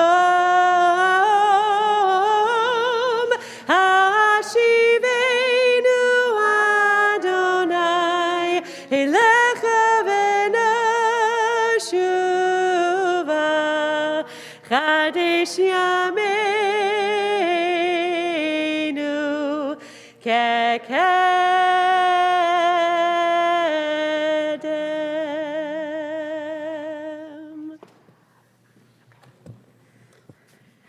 You can be seated. I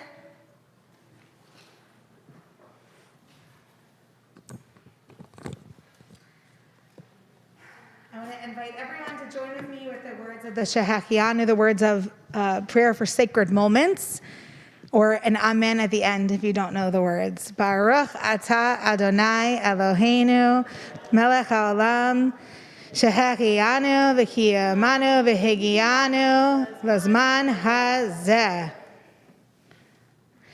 So we have a Kiddush cup for you in your honor with your Hebrew name on it so that you can remember your time at SAJ, which will hopefully continue for many, many, many years to come, and also throughout your life in different life cycle moments and on Shabbat and holidays, celebrate and continue to feel the strength and blessing of this community. Come a little closer.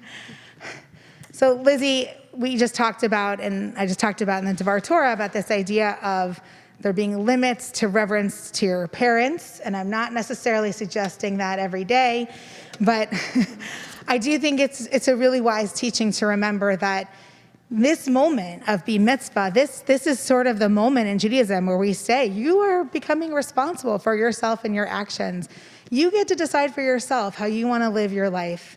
And hopefully that's informed by the love and support your parents give you, but it's also going to be as you figure out where you're going in your life.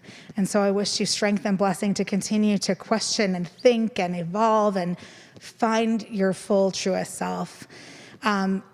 In the Torah and also in Psalm 27, we say, Chazak v'ametz libecha, be strong and of courage in your heart, have strength and courage in your heart. And I want to say that I think I have been in awe through this process of your courage and your strength. You came up with that idea about connecting this verse that had to do with fields and farming and vineyards and inclusive classrooms, like so fast, and I made this incredible connection that I would have never thought about. And it was so smart. And also, you gave of yourself, and you shared of yourself and your own experience in a way that not everyone has the guts to do that. No one has the chutzpah to do that. And I'm really proud of you. I'm really proud of you, and I'm proud to know you. So I want to bless you that you continue to find yourself, find your strengths, and find where you're going, but also always rooted in your family and your tradition. May you continue to find moments to be brave and to lead and to teach and to educate and to also to reap what you sow in the world. And let us say, Amen. So invite Cancer Lisa to offer a blessing for you. You can stand up here with us.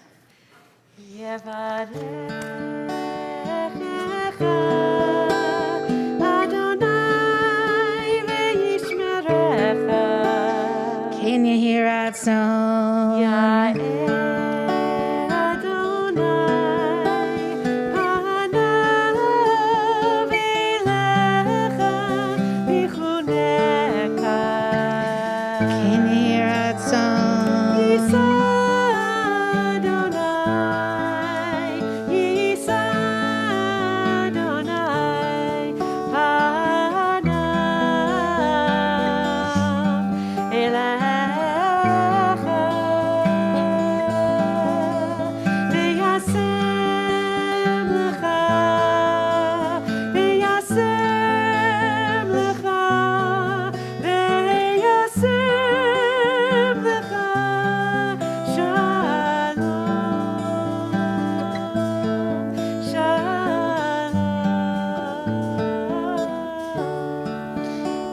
Can you hear that song? May it be so.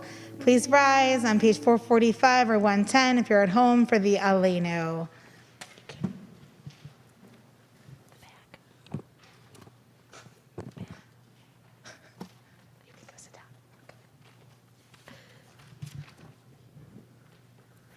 עלינו לשבח לאדון הכל, לתת גדולה ליוצר בראשית, שנתן לנו תורת אמת, וחיי עולם נטע בתוכנו, ואנחנו קוראים ומשתחווים ומודים לפני מלך מלכי המלכים הקדוש ברוך הוא.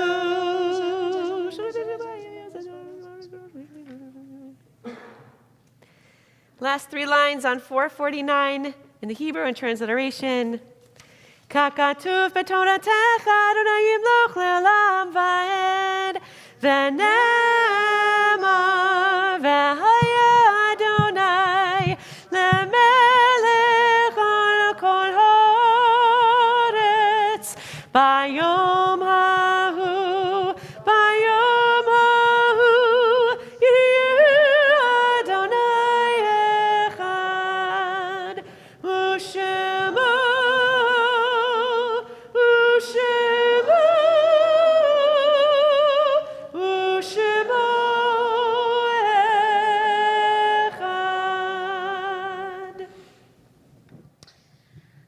We turn to the words of the mourner's Kaddish, remembering those who have died recently or in seasons past. If you're reciting the Kaddish, or if it's your custom to stand, you can stand. Otherwise, you can be seated. Today, the Bar Mitzvah family is remembering Don Shapiro, Don ben Sarah Rivka, V'Aryeh Tzvi HaKohen. We also want to acknowledge the recent loss of a friend of the community, Marilyn Sambucci, and thinking of Kate, David, and Sam. And today we also remember the yard sites, the anniversaries of the deaths of Miguel Wheel, Gittel Agres, Zima Agres, Bronislava Ziegelbaum, Rose Ignatoff, Judith Deborah Fader, Jerry Beckerman, Victor Woke, Leo Stern, and Pearl Levine. And if there's anyone who I didn't mention, you want to make mention of? Okay, anyone? Okay. You want to stand? Okay. In reciting the Kaddish, we affirm our awareness of holiness in our world. Much of our experience of divine goodness, grace, and love has come to us. Those lives have touched our own. We invoke the transcendent power of love and caring as we sanctify the divine name. Yitgadal v'kadash shemei rabbah b'alma divarach erete v'amlich malchute b'chayecho nevyomecho nevchaye dechol beit Israel b'gala v'izman kariv v'imru amen. Yehi shmei rabbah mevarach le'olam omei omaya. Yibarach v'yishtabach v'yipa'ar v'yiramam v'yitnaseh v'yithadar v'yitaleh v'yitalal shemeda kudasha le'ela min kol birchata v'shirata tushbechata v'nechamata da minran b'yalma v'yimru amen. Yehi shlama rabba min shemaya v'chayim aleinu v'el kol Yisrael v'yimru amen. Oseh shalom b'yimramav. Huyaseh shalom aleinu ve'al kol Yisrael ve'al kol yoshvei tevel v'yimru. Amen. May the source of healing and comfort be with all who mourn and all who remember. And let us say, Amen. Amen. So Janet, chair of our board, will offer some announcements.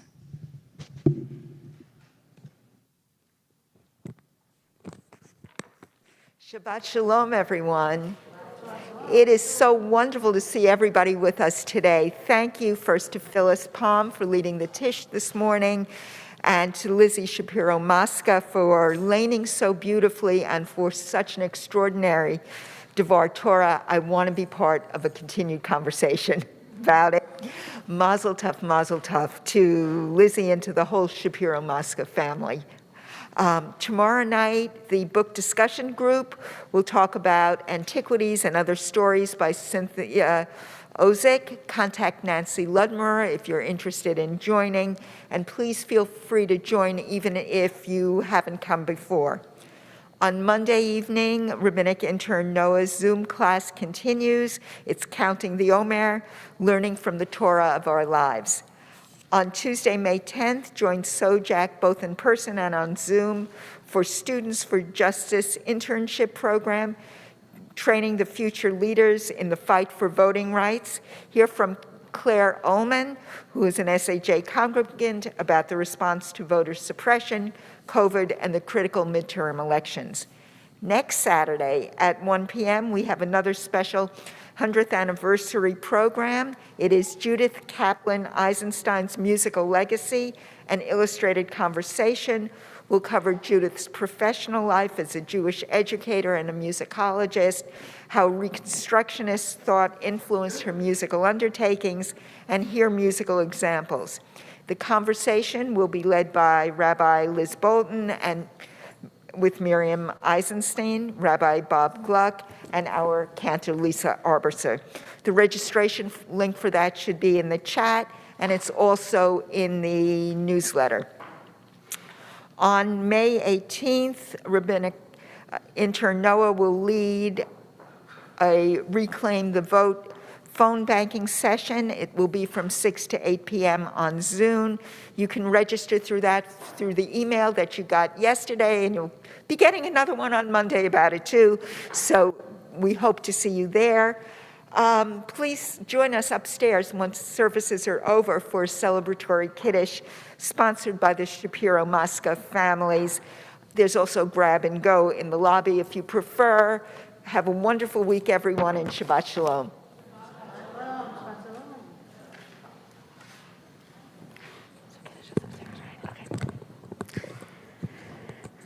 After services, we'll go upstairs for Kiddush. If you're joining, everyone's welcome. 443 and 109.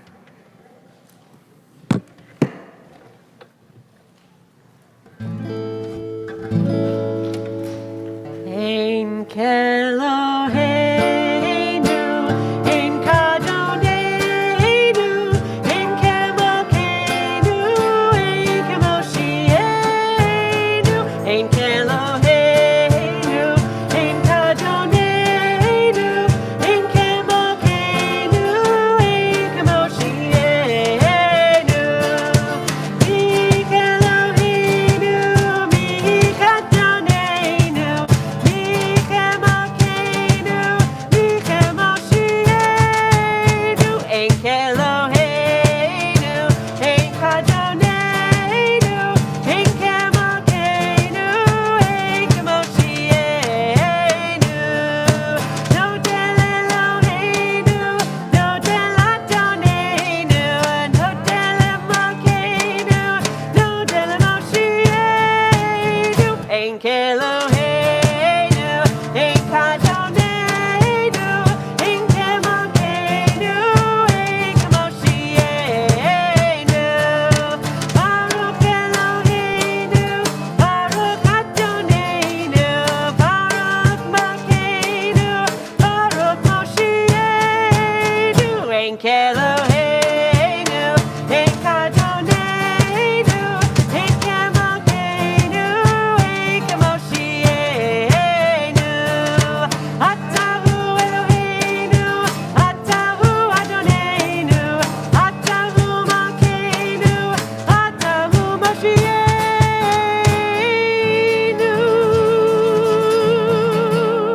Ein Keloheinu, Ein Kadoneinu, Ein Kemokeinu, Ein Kemoshienu, Ein Keloheinu, Ein Kadoneinu, Ein Kemokeinu, Ein Kemoshienu. Shabbat Shalom. We invite you Shabbat everyone Shalom. upstairs. Shabbat Shalom.